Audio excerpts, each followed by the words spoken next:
Hi, I'm Chris Newcomb, and this is Mr. Handy Guy. Yes, I am Mr. Handy Guy. You know, Mr. Handy Guy and I have been friends here for a while. For a very Yeah, long well, you know, time. we have been good friends, and Good friends. My goodness, we are inseparable. you can say that again. Okay, good friends. Hi, I'm Chris Newcomb, and this is Mr. Handy Guy. Yes, I am Mr. Handy Guy. You know, Mr. Handy Guy and I have been friends here for a while. For a very Yeah, long well, you know, time. we have been good friends, and Good friends. My goodness, we are inseparable. you can say that again. Okay, good friends. My goodness, Okay, so we he'll say are that. inseparable. Anyway, I was thinking the other day say it that again. the thing that we were... If I must. Please stop it. He was thinking. Who does he think he is? Come on now. What are you... You think you're a big thinker now, do you? I wouldn't even... Well, I don't think so, Mr. I don't Hand. believe him. He's making more noise than I am. I I'm am the host. Mr. Guy. You are Mr. Hand. Together we are Mr. Handyman, Handy Guy.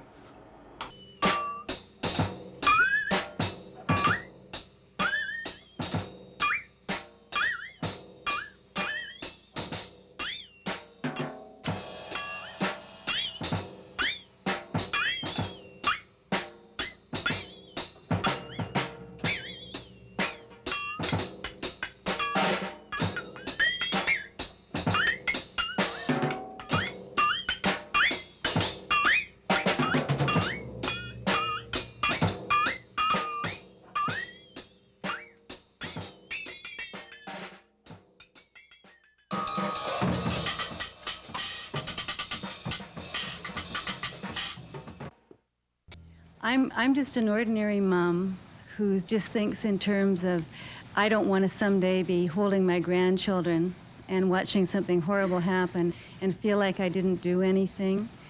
And I mean, it's obvious what you're doing. And my question is, on a practical level, where do you see the most practical place to put your energy? I mean, tonight I feel in overwhelm, like I feel like it's too big, it's too much to even make a dent in. The way things change is because lots of people are working all the time. And, you know, they're working in their communities, in their workplace, or wherever they happen to be, and they're building up the basis for popular movements which are going to make changes. That's the way everything has ever happened in history, you know, whether it was the end of slavery or whether it was the democratic revolutions or anything you want, you name it, that's the way it worked. You get a very false picture of this from the history books. In the history books, there's a couple of leaders, you know, George Washington or Martin Luther King or whatever. And I don't want to say that those people are unimportant, like Martin Luther King was certainly important, but he was not the civil rights movement. Martin Luther King can appear in the history books because lots of people whose names you will never know and whose names are all forgotten and who may have been killed and so on, were working down in the South. When you have activists and people concerned and people devoting themselves and dedicating themselves to social change or issues or whatever, then people like me can appear, and we can appear to be prominent, but that's only because somebody else is doing the work. My work, whether it's giving hundreds of talks a year or spending 20 hours a week writing letters or writing books, is not directed to intellectuals and politicians. It's directed to what are called ordinary people. Yeah. And what I expect from them is, in fact, exactly what they are, that they should try to understand the world and act in accordance with their decent impulses, and that they should try to improve the world. And many people are willing to do that, but they have to understand. And in fact, as far as I can see, in these things, I feel that I'm simply helping people develop courses of intellectual self-defense. What would such a course be? I don't mean go to school, because they're not going to get it there. It means you have to develop an independent mind and work on it. Now, that's extremely hard to do alone. You know? The beauty of our system is it isolates everybody. Each person is sitting alone in front of the tube. You know? Now, it's very hard to have ideas or thoughts under those circumstances. You can't fight the world alone. Some people can, but it's pretty rare. The way to do it is through organization. So courses of intellectual self-defense will have to be in the context of political and other organization. And it makes sense, I think, to look at what the institutions are trying to do and to take that almost as a key. What they're trying to do is what we're trying to combat. If they're trying to keep people isolated and separate and, and so on, well, we're trying to do the opposite. We're trying to bring them together. So in your local community, you want to have sources of alternative action. People with parallel concerns, maybe differently focused, but at the core, sort of similar values and a similar interest in helping people learn how to defend themselves against external power and taking control of their lives and, reaching out your hand to people who need it. That's a common array of concerns. You can learn about your own values and you can figure out how to defend yourself and so on in conjunction with others. Intellectual self-defense. What a great phrase, intellectual self-defense. Important time to be thinking about that one, huh? Now, I think that starts with a very important thing, and that is asking questions. Asking questions of ourselves, asking questions of our belief systems, asking questions of our assumptions, asking questions of the people that we assume are right, asking questions of authority. You've ever seen that bumper sticker, ask questions or question authority? It's a great sticker. See, asking questions changes everything. You don't even have to know the answer or get to an answer, and they may not even be an answer. But by the mere fact of asking the question, everything changes. I was in a third grade classroom recently. I asked the kids, I said, hey, how much does the sky weigh? Well, it was quiet for a little bit, and then suddenly there's a buzz of activity, and everybody said, oh, no, the sky doesn't weigh anything. And then I said, really? And then somebody said, well, wait a second. Don't helium balloons rise because they're lighter than air? And then somebody said, well, that means that air must weigh something. And then on we went with our discussion. Amazing, isn't it? But by just asking the question, everything changed. Intellectual self-defense begins by asking questions. I think today we're in a time that is like the Trojan horse of the 21st century. But there's a big difference. In that story, we know the beginning, we know the middle, we know the end. In this story, all we know is the beginning. It's us. It's what we do. We're the ones that will live this story out. We will take this story. We know the beginning. It's tragic. It's unbelievable. It blows our minds. I don't know, is it the 5th time, the 10th time, the 60th time that I watched the building crumble and realized that those were lives? It wasn't a movie. And realized that when it crumbled, people's lives evaporated. But then not only that, it was everything I believed, maybe, everything that we stood for, everything we hoped for, is that all crumbling? And we sit here in this mound of dust, all of us. What do we do? What direction do we go in? Where do we go from here? How do we do this? No one's been here before. But we will live our lives. We will make the middle of that story. It's the choices we make here. And we can make choices that will be phenomenal. Because as powerful as the darkness is that was wrought, because it was pretty dark, I don't know what to call it. One of the things we don't know yet. We don't know who the heroes are. We don't know who the bad guys really are. We don't know what to call and name. That will come. We've got to be sure that we don't start pointing fingers. Wanting an enemy so bad. There it is. It's in the paper today. I don't know if you read it in Bangor's news. Do you know who the enemies are? This was amazing. I knew this would come. I didn't think it would come this fast. The Reverend Jerry Falwell and religious broadcaster Pat Robertson said the United States was vulnerable to this week's terrorist attacks because the nation has insulted God and lost divine protection. Those people that died in that building, it's their fault and it's our fault. We did that to them. Oh, and the specific people?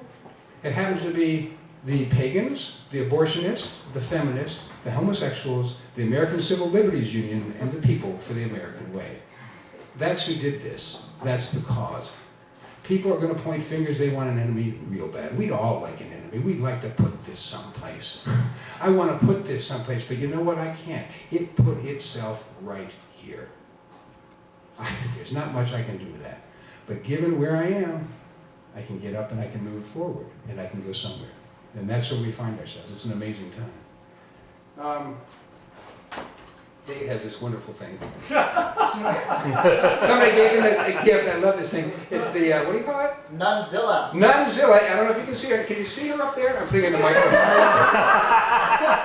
We have to pass her on. She's a nun that she spits out sparks as she goes. She knows the answer, boy. She's got that fiery brimstone, boy. You're gonna blame it. We've got to purge ourselves of the darkness. And that's part of it is that all of us know, we understand when we see that crumble. We also know that America is way out of whack. We know that.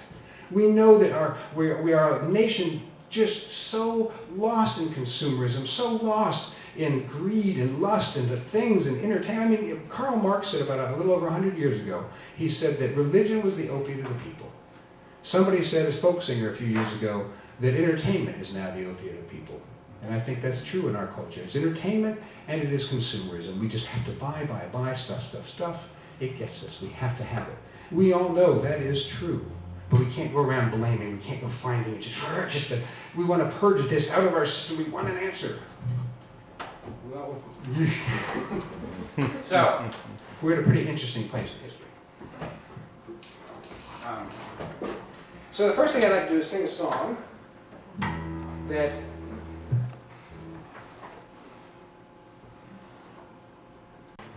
about how this kind of stuff can make you feel.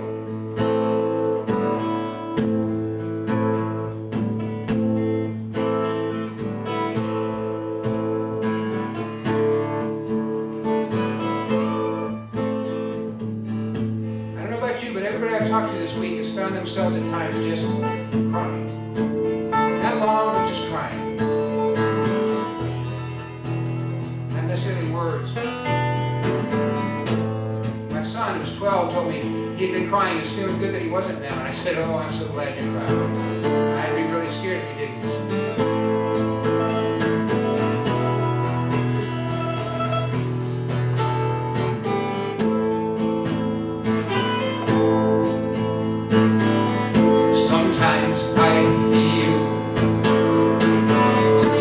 Motherless child.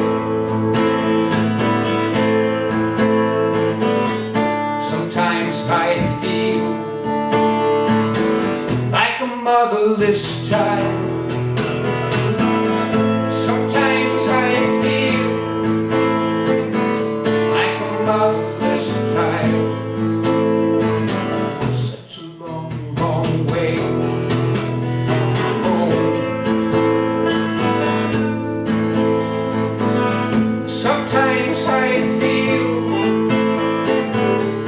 I'm almost gone. Sometimes I feel like I'm almost gone.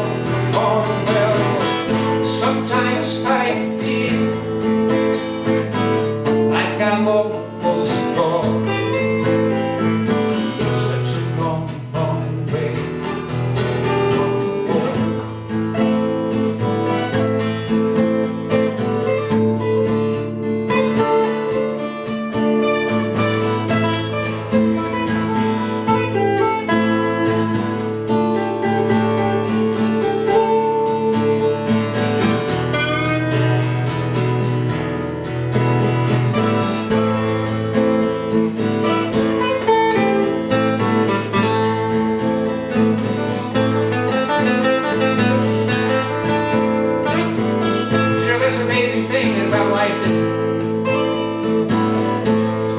That way, we don't always feel that way. Freedom, freedom. Sometimes I swear I taste it. Freedom, freedom, freedom. And it feels like home, home, like home. Sometimes I feel like I'm right on time. Sometimes I feel the right place, right time. I'm well. Sometimes I feel like I'm right on time. And it feels a lot like home. Sometimes I feel like I know the way. Sometimes I feel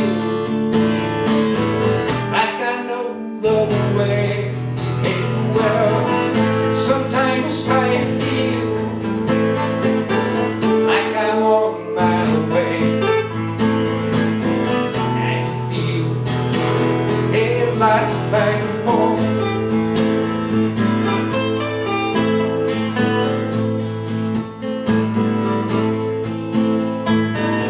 Sometimes I feel like a motherless child. Such a long, long, long way from home. Such a long, long way from home. Such a long, long way from home.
That's pretty amazing. I think Arthur Ganson's work is all about wonder. I mean, one of the things it does, it makes you challenge your conceptions and your perceptions and I guess conceptions too of what a machine is. Because the basic definition of a machine is that a machine is something that accomplishes work, that it does something, it accomplishes some work.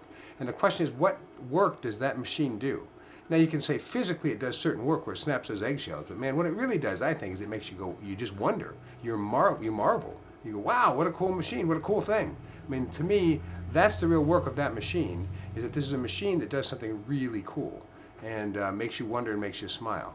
So that's a real neat deal. What's going on here? Oh, I got something coming up. I think I'm going to show it to you. This is a story that I tell about the end of the earth, about the young man who found the end of the earth and the wonder that's there. This is a story about wonder. And let's get into it, okay? Yeah, it's an interesting thing to be, the places we go, but it's being human. And that's one of the greatest things. I'm going to sing a song, I hope, a little later about being human and how that is the greatest, most courageous thing I know of on the planet, is just to be human. And to feel the feelings we're having now and to just go through the doubts and the stuff, but there'll be a way through. So one of the things that happens is we get looking in the wrong direction, you know. We get looking, everybody's like, oh, we haven't looked for this, you know, we should have had it. People were looking for the big shield, we had the big shield up, and it's not true, oh my God, you know, and there's going to be people like in Troy, they said, oh, I told you so, it was them, told you, oh yeah. There's going to be all kinds of people now going to tell us what they knew all along. They're going to be amazing how prophecy and philosophy is so smart after the fact, you know, it's going to be amazing. But anyway, we get looking in the wrong direction sometimes, and one of the things that I think now is trying to find, where do we look? How do we find a new direction? And it happened a long time ago, this story I'm going to tell you now. It happened so long ago, in fact, it was back when the earth was still flat. And there was a young boy who had an aching in his heart. He had this aching in his heart, he just had this aching, this longing to know wonder. And this wonder, this aching in his heart was stirred every time he saw the sunset. Or one day he was out in the woods and the sun was beginning to set. And it was late winter, so there wasn't any leaves on the tree yet. But it was sunset, it was coming down, and the sun was that beautiful orange. And it was behind the trees, so the trees almost looked like they were on fire. And as he looked at those trees and that sun, he felt this emptiness, this place in his heart beginning to just, you know, he could feel it, and he thought, oh my God, I have to go, I have to follow the sun. And so he began to run through the hills and up to the horizon where he saw the sun setting. He thought, if I can just go to where the sun, follow the earth to the end of the earth and see the sun, then this empty place in my heart will be empty no more. And so he ran and he ran and he ran. Of course, when he got to that part of the hill, the sun had moved to the next hill. And he ran and he ran and he ran, and of course he couldn't get there. And try as much as he could never get to the end of the earth. But he said it in his heart. He said, I am going to go to the end of the earth because I know there is wonder there, and my heart will be empty no more. Well, he told friends about it. Of course, all the friends in the village just thought, oh, you're crazy, you're a fool. There's no end to the earth. The earth goes on forever and ever and ever, and everyone knows that. You fool, you fool. Well, in spite of all that, he had heard that at the outskirts of the city, there lived a wise man up on a hill. And so he thought, maybe I'll go ask the wise man, maybe he can help me. So he gets to this hill and he climbs up these steep, steep steps, and up at the very top of the hill, he finds an old stone hut, and sitting out in front of the stone hut is an old man with a gray, long gray beard and long, scraggly gray hair, and he's sitting in front of the hut, and he has a sign he's holding, and the sign is faced backwards. And the young man says, who are you? And the old man says, oh, I am a seer. I've been expecting you. And the young man says, oh, well, then can you help me? Can you help me? Oh, well, maybe I can. And the young man says, well, could you tell me where the end of the earth is? And the old man thought about it, and he scratched his head, and he said, well, it's not for me to tell you that, but I can tell you this. And he turned his sign around, and it said, welcome to the beginning of the earth. Big letters, and then had a little arrow pointing in the direction of the setting sun, and it said, this way to the end of the earth. Well, now the young boy thought that was interesting. He looked, thought, no, he said, this is ridiculous. This can't be the beginning of the earth, because I can look around in every direction, and I can see more earth. And the old wise man said, well, it would appear that what you say is true. But now what is it you want at the end of the earth? And so the young man went through his whole story, and he said, no, this cannot be the beginning of the earth. This is ridiculous. And he stomped off in the direction of the setting sun. Well, his journey turned out to be a pretty long journey.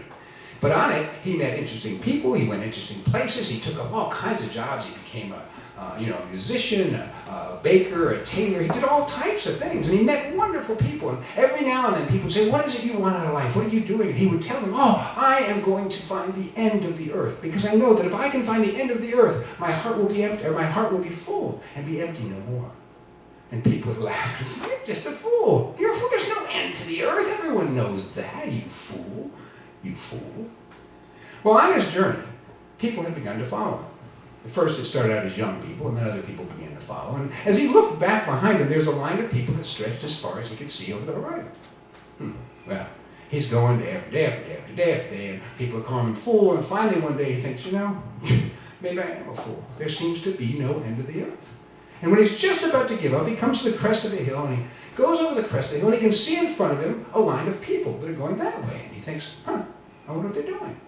So he runs up to the end of the line, he says to the last person in line, he says, hey, where are you going? And the last person says, well, that's a good question. Let me find out. Hey, where are we going anyway?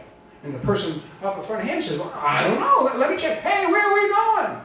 And the next one calls out, where are we going? Until one by one, they call out to the person in front of them, which is about what people do. And then the last person up at the top of the horizon calls to someone else, hey, where are we going anyway? And then it gets really quiet for a long time. Now this young man, he'd been going on this journey for a long time, so it didn't bother him. He could wait this one out. So he waits, and he waits, and he waits. One day in the line of people who were following him, he can hear something, a commotion coming. And one by one, they call something out until the last person behind him says, hey, where are we going anyway? And they said, oh, well, we're going to the end of the earth. The end of the earth? Yeah, we're going to the end of the earth, because there our hearts will no wonder. Wow, that is so cool. Hey, we're going to the end of the earth. Our hearts will no wonder. We're going to the end of the earth. Our hearts will no wonder. And passes on one by one until over the horizon it goes, and it gets quiet again for a long time. You guys figured this out. He couldn't. Finally, one day, he hears this voice coming in this line, and finally the last person in the line says, hey, we're going to the end of the earth. Our hearts will no wonder. And the young man said, my God, I have been looking for the end of the earth all my life. Can I join you in your search? And he said, oh, of course you can join us in our search. And so the young man got in line with the people to follow them to the end of the earth, which is about what a lot of people tend to do, and I've done it. Luckily for him, and for us, for this story's sake, he comes over another hill, and guess who he sees? That old wise man sitting in front of that stone hut. And he's sitting there, and that young man can't, he goes up and says, I don't understand. I came to you years ago, and I asked you if you would show me the end of the earth. And you sent me off that way, years ago, and now I come right back to the beginning of the earth. Oh, no, this isn't the beginning of the earth. No. And he turns the sign around, and this time it says, welcome to the end of the earth. Well, now, the young man is, possibly be the end of the earth? And first of all, why do you send me around the long way? The old man smiled. He says, this can't be the end of the earth because I can look around and I can see earth in every direction. It can't be the end of the earth.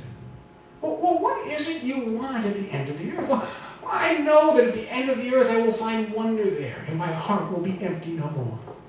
The old man said, oh, you're right. There is wonder at the end of the earth. Oh, I knew you knew. Can you show me this wonder? The old man said, yes, come, sit with me. And tonight you will see the wonder that's at the end of the earth. So the young man sat down with the old man. They sat at the stoop, and the people following each other kept on their merry way. And the sun began to set. Now, this young man loved sunsets, and he'd seen lots of sunsets, but this was the most magnificent he'd ever seen. There were golds and silvers and greens, colors you'd never imagine they were there. And it was fantastic. And then the sun set, and then the sky got to be that sort of, is it sapphire blue, that deep, deep blue, and then finally it was night. And he was impressed, but he looked around and he said, as far as I still see the silhouette here, and I don't understand. I don't see the end of the earth. And the old man said, oh, I see what your problem is. You're looking down at the earth. Look up. And with that, the young man looked up into the skies. And he saw the stars, and he saw the moon, and he saw a planet. He said, my God, this is fantastic. And the old man said, yes, it is. Welcome to the end of the earth. From here on out, it's nothing but stars and space and galaxies and wonder. And the young man looked up into the skies, and he breathed in as deeply as he could. And when he did, his heart was filled with wonder. And that's the young man who found the end of the earth.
So, Arthur Ganson's machines, they are some kind of wonderful, and they do make you wonder. But there are some times when you lose that sense of wonder. I mean, the young man who found the end of the earth is all about the wonder that we want in life. And this time in our history is amazing because we want wonder. We need to see something bigger than ourselves. We'd like to touch something that's just amazing to remind us of life itself, something bigger than ourselves. And there are times we ask some serious questions. This next song is a story about that.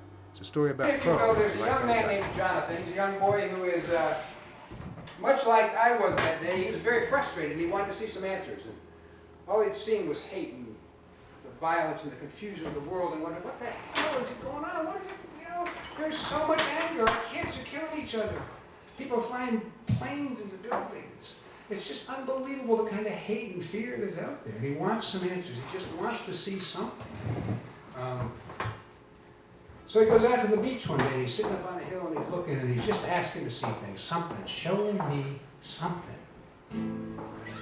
And out of nowhere comes this crow. Oops, that's not the song, sorry.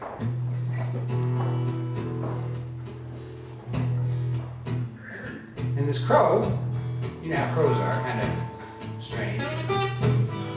He picks up this guitar, and he starts singing this song.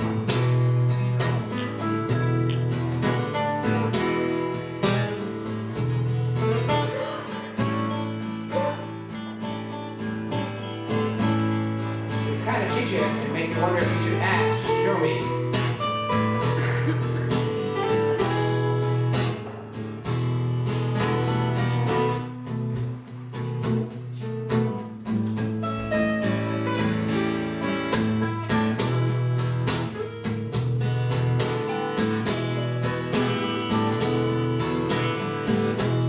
I make the planets to fly. What do you do? Made enough blue for the sky. How about you? What do you do? Can you make light from the dark?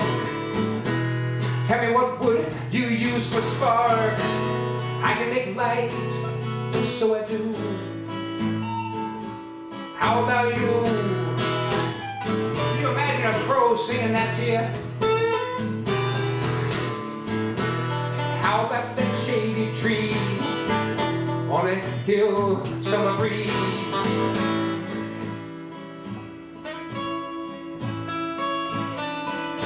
Looking out at the sea, that'd be me. I thought of thunder, thought of lightning and rain. I made the human desire search to your veins.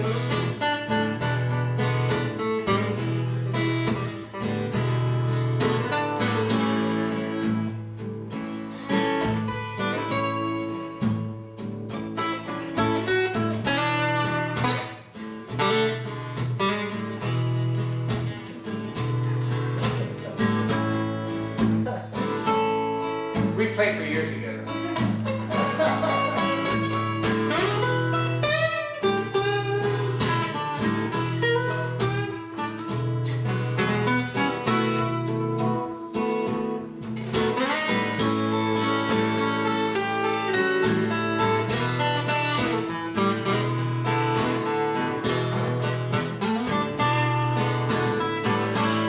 I made the earth and the sky. I made the time that passes by. You want to know what I used to make time? Wouldn't that really blow your mind? If you could make time, wouldn't you? That's what I'd do. How about you? Of course, this is a crow, so he says, you know, it ain't all that serious all the time. Sometimes I have a little fun. I gave the rooster cock-a-doodle-doo to them down under.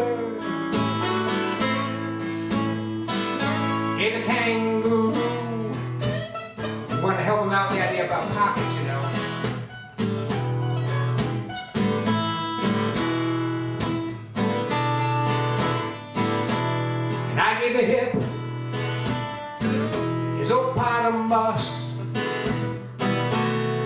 I mean the fish,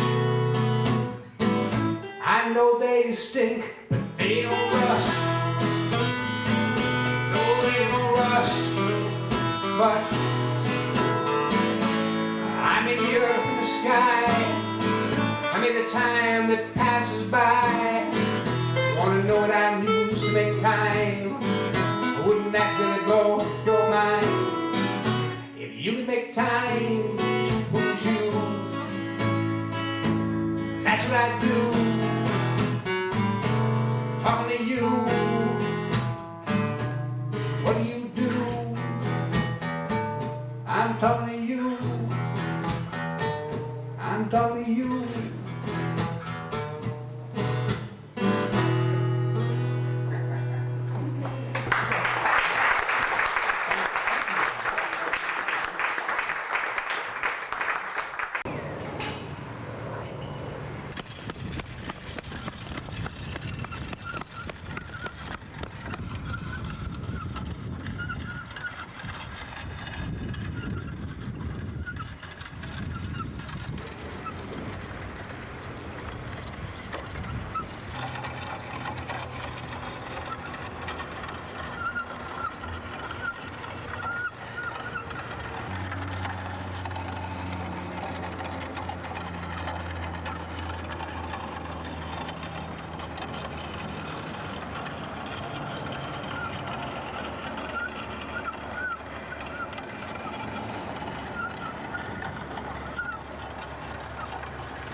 What about making the media more responsive and democratic? Well, there are very narrow limits to that. It's kind of like asking, how do we make corporations more democratic? Well, the only way to do that is get rid of them, you know. I mean, if you have concentrated power, you can, I mean, I don't want to say you can do nothing. Like you can, you know, like the church can show up at the stockholders meeting and start screaming about not investing in South Africa. And sometimes that has marginal effects. I don't want to say it has no effects. But you can't really affect the structure of power, because if you, I mean, to do that would be a social revolution. And unless you're ready for a social revolution, that is, power is going to be somewhere else, the media are going to have their present structure and they're going to represent their present interests. Now, that's not to say that one shouldn't try to do things. I mean, it makes sense to try to push the limits of the system. There are a lot of things going on in this time, and it's a scary time to be sure. I've never been in a time quite like this. I mean, I've had experiences that are similar, but nothing quite like this.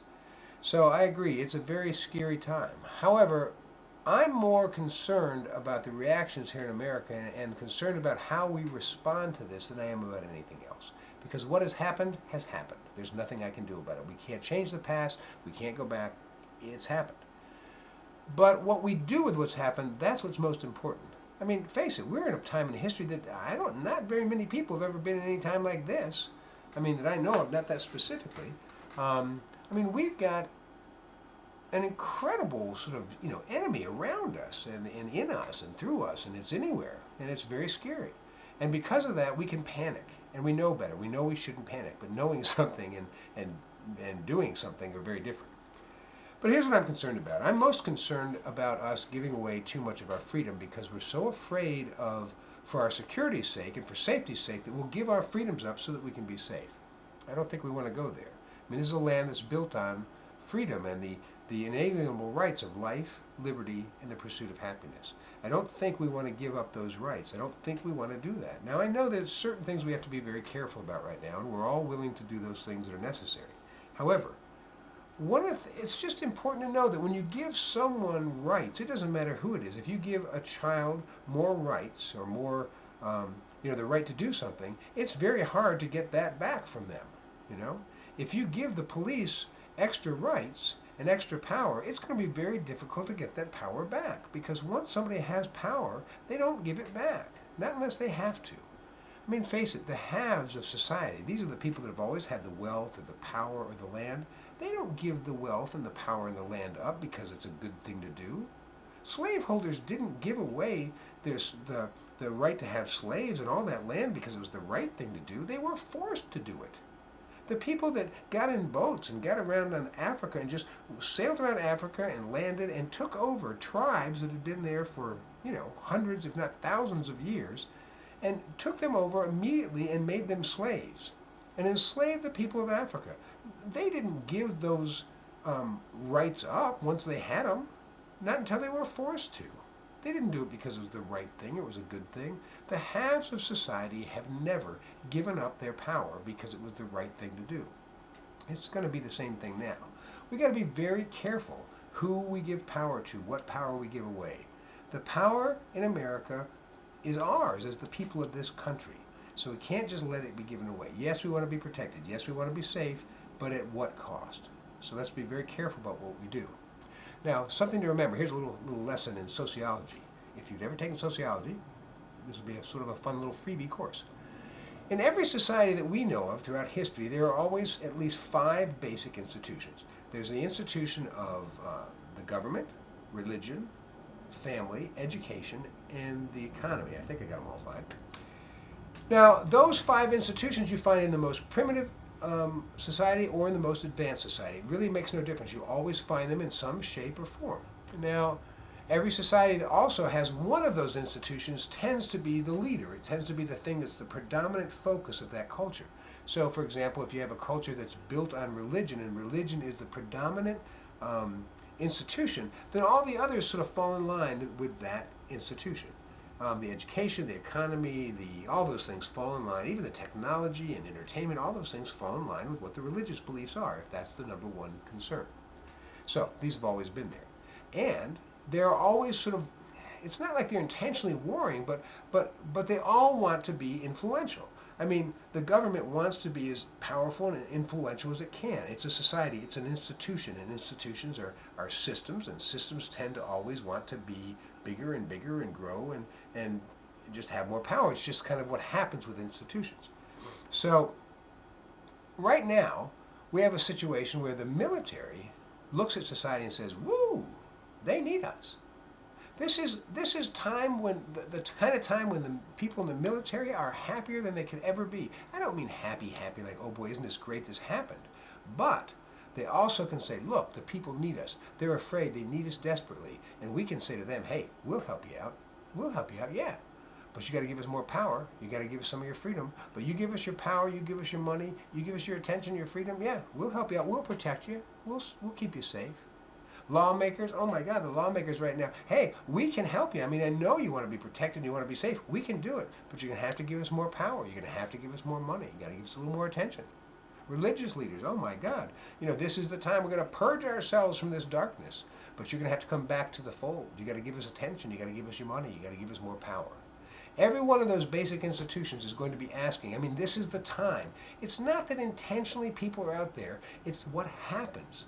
Right now, all the institutions say, oh man, this is the time. This is the time in history when those institutions can get more power. And when they get more power, they will not give it away easily. Now, it's just something we have to be concerned of. I'm not saying there's a conspiracy. I am not, do you hear me? Not saying conspiracy. What I am saying is it's basic human, mentality? It is what's happened throughout history. This is what goes on and on. So now we're in a situation where because we're afraid, we want someone to protect us. We want answers. We want safety. Of course we do. But we have to be very, very careful. Maybe a little skeptical about what's been going on. I'm not saying that we fight and we argue, but I am saying, because we would like to be unified right now more than ever. However, we need to be wiser than we've ever been. So, here's some questions you might want to ask. You might want to be a little bit concerned about when the government says that it's going to dismiss or put to the side the human rights legislation that was enacted back in, I think it was 1996. Now, what does that mean? We're going to put aside human rights legislation. This was all in response to the fact that we have to find these terrorists. So what are we going to do to people? And who and what? Can we go knocking at people's doors and pull anyone out of their house? We have to be very concerned about that. Another thing to be concerned about. And I'm not saying it was wrong, but 5 major television networks said that they would refuse to broadcast live and in full any more of bin Laden's or anyone from that side, any of their tapes. any of their videotapes. They would not broadcast them in full. Now, it makes a lot of sense because we don't want to get, if they're sending messages out, we don't want to send messages out. But it still means that somebody is screening our news and our information for us. Somebody is reading it for us. Now, it's happening anyway, but it's happening more so than ever. We got to be very careful of that, especially when the media joins forces with the politics. There's something very scary about that. I'm not saying it's intentional. I'm not saying there's anything on, behind the scenes intentional, but I am saying we ought to be leery about that. We ought to ask some questions. What was another thing that came up? I got some notes over here. One of the things is we got to be seriously thinking about the debt that we might go in. People are saying, oh, well, we'll just go into debt now. It doesn't matter to us. We'll just, if we need more security, we need more armed guards in our airports and our grocery stores, and we need them in our schools, and we need this, that, and the other thing. Well, we'll just do it. We don't care. We've got the money. Well, we don't have the money. And we got to be careful because we're going into debt. And who will we be going into debt to? Will it be to corporations? Will it be to individual families? Who is going to be paying this bill? Because we're going to owe those people some money, and at high interest. Again, I'm not saying we shouldn't do some of these things, but I am saying we need to ask some serious questions.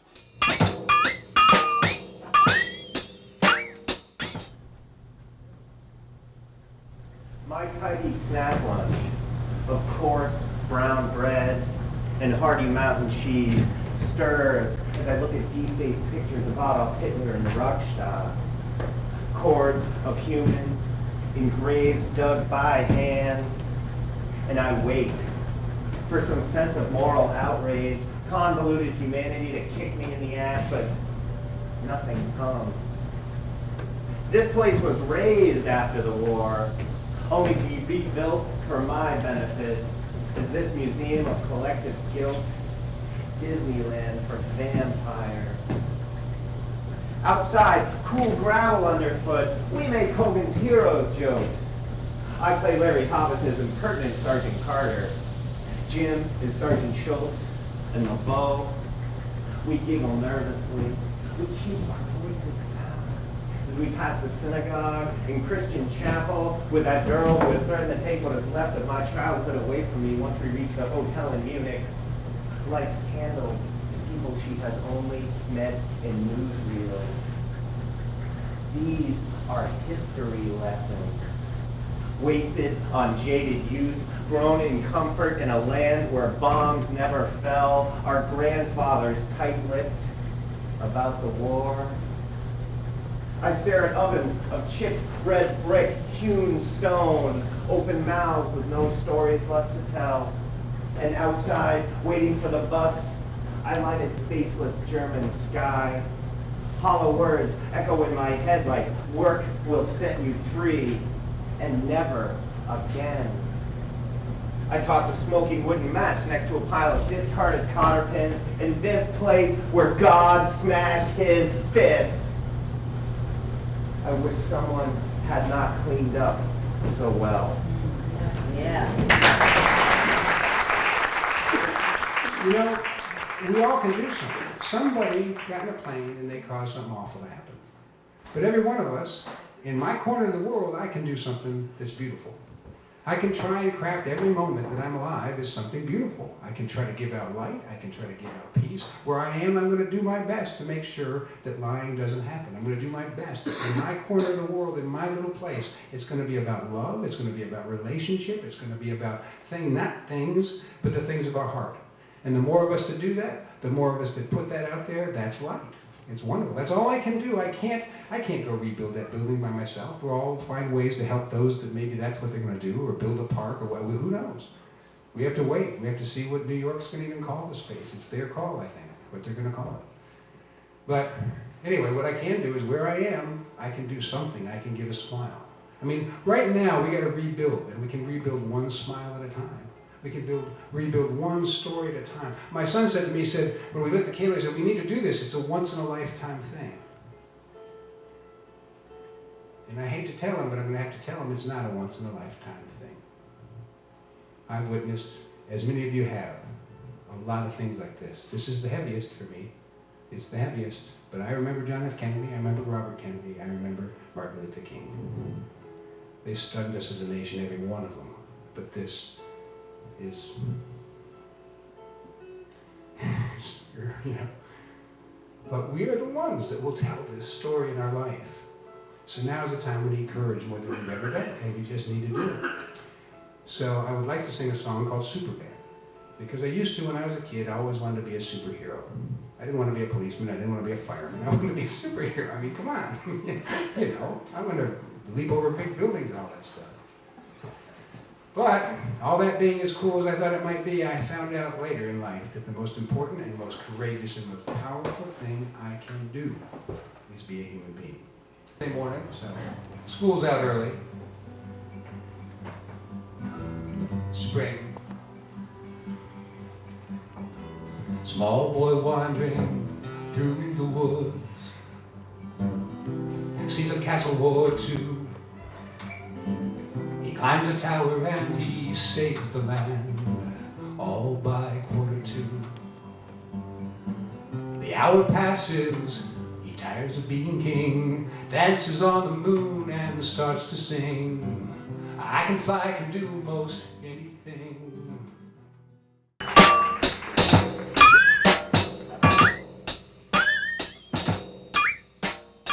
Hey, here's one thing to consider. In the past, when things got really tough in the world, what people would do oftentimes is they'd get up and they'd move west. They'd get out of town. It's too much. Society has gotten too complicated. You know, oh my God, they're building too much junk. They're bringing in too much. I'm out of here. I don't want this kind of life. And move west. And there's always more land and place. I'm getting away from all this. Well, this is a time in history where we can't move west. There is no more west to go to. We've moved as far away from each other as we can, and now we've come back and we've faced ourselves. We're looking at ourselves. So one of the interesting things about this time in history, and exciting things, which could be exciting, is that we have to face each other. We have got to learn how to live together. Perhaps at a time when community can happen, only because we're forced to do it, because we don't seem to do it very well. When we haven't liked each other, we've either fought or we've moved out of town. Well, guess what? We're going to have to learn how to live together, because there is no more west to go to. Unless we go down under the ground or down under the water or up into the sky, and we're trying, but we haven't found a way to do it yet. So it may be that we human beings are going to have to face each other and learn how to live together. And that could bring some fantastic things. So, one last thing I want you to think about, and that comes from some Zen and Tao and kind of Eastern thought, and that is about the idea of just sitting and being present in this moment as a human being. Oftentimes people get caught up in, oh, when things get better, or oh, if I could just get past this or through this, oh, I'll be so happy when. Well, this is the only moment we have, and in this very moment we need to learn how to be happy. We need to learn how to be peaceful in this very moment, even in all the confusion, all the overwhelmingness of this time. We need to learn how to be present. So I want to read to you a quote from a book called The Miracle of Mindfulness. A very simple quote. Listen to this. If you cannot find joy and peace in the very moments of sitting, then the future itself will only flow by as a river flows by. You will not be able to hold it back. You will be incapable of living the future when it has become the present. Joy and peace are the joy and peace that are possible in this very hour of sitting. If you cannot find it here, you won't find it anywhere. Hopefully you'll take some time, you'll learn to be present, to find the peace and the joy that is right here, right now. Hey, thanks for being with me here at Oxford. I'm Chris Newcomb. I'll see you next time.